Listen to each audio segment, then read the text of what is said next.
घरात बागकाम करताना काही महत्त्वाचे टिप्स लक्षात ठेवा.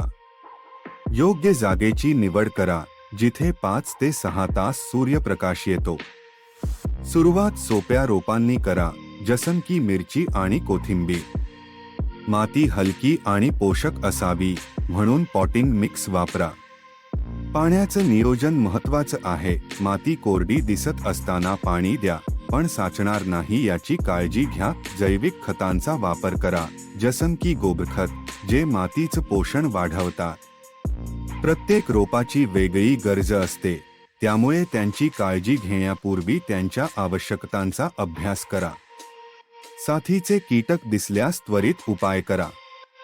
योग्य आकाराच्या कुंड्यांचा वापर करा आणि हवामानानुसार रोपं निवडा. रोज आपल्या बागेवर लक्ष ठेवा आणि मुलांना बागकामात सामील करा. घरात एक छोट बाग तयार करून निसर्गाच्या जवळ जा. हे तुमच्या आरोग्यासाठीही फायदेशीर आहे.